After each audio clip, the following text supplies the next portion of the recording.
Hello, my name is Frederick Anefi and you are welcome to the eTeach Consult Diaries.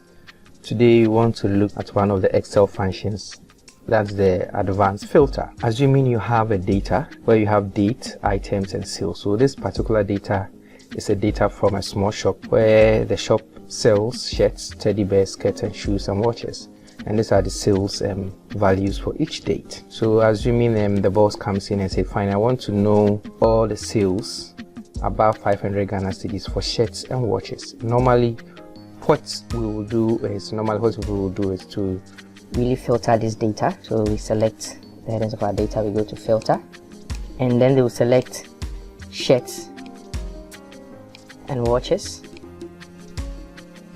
Then they'll go to the second filter, that's where we have the sales, and really go to number filter, go to greater than, that's sales greater than 500, and normally we select OK. So this will really be answer to the question as to sales above 500 for items and shirts and watches.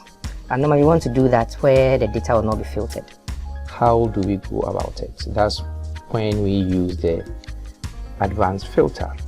So simply what we have here is the condition which says that sales above or greater than 500, and we have input in here the count if condition, which we are saying that count the items,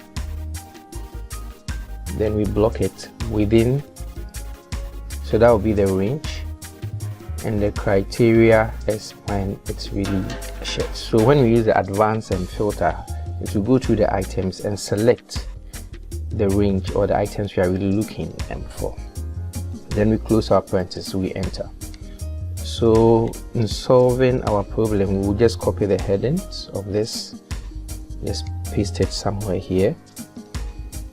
Then we go to data. This is where we will use our advanced filter. Go to advanced filter, we'll select our range.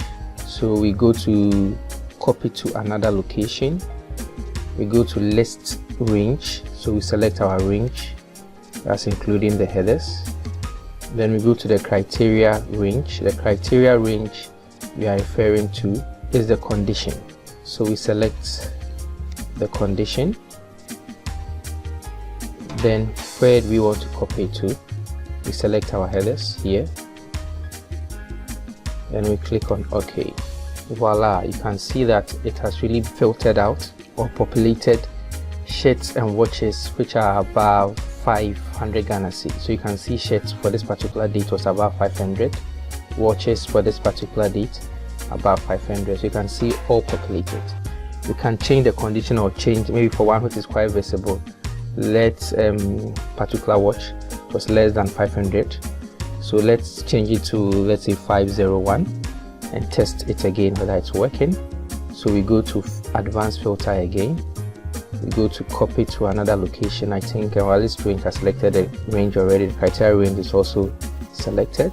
You can see the copy to the range is also selected, that's from L2 and N2. So when you click on OK, you will see that it's really updated. You can see that now our outputs are updated with the 501 sales.